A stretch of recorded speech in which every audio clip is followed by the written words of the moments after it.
Thanks, Sterling. And Craig, I'd like to also share a pun here. So I needed to tell everyone that the other day I had to get a new butt. Yeah, it's because my old one had a crack in it. Well, Sarah, I thought you had a great speech today.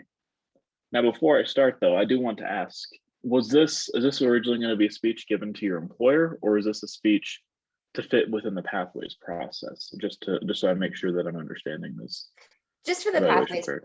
just for the process. But I did think it was helpful to know, like, if to be able to give an overview. Yeah. So actually, a lot of my comments are going to originate around the context of who you're giving it to.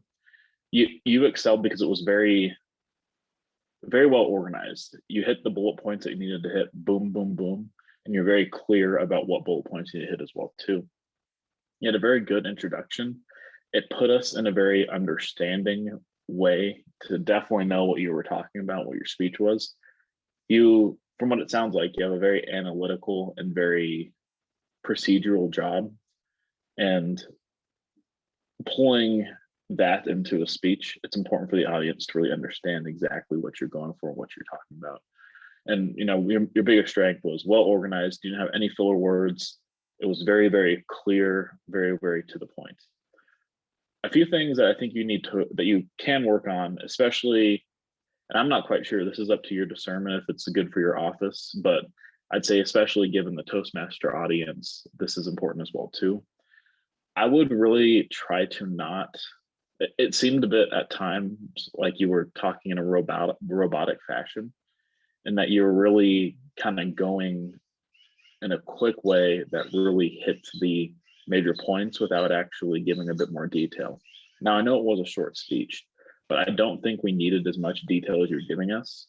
And I think there could have been a quicker way to get through everything while also adding a little bit of Sarah Walter pizzazz. That's really what I think you could have excelled at here. But it all depends on the audience too. If you have a bunch of engineers that you're giving this to, left and right, you might want to go with the way you did it. But as a Toastmaster and a Toastmaster club, I wanted to see you have a little bit more of the Sarah Walter pizzazz. I wanted to see you give more of yourself in the speech rather than just what it sounded like reading off a robotic script. And things to help you do that, I think, would be hand gestures and to just slow down a little bit. I think those are two really good tools to help you do that. But that's all I have for you, Sarah. I thought it was an excellent speech. And I think the big key here is audience. So, but that's what I have for you today, Sarah. Back to you, Sterling.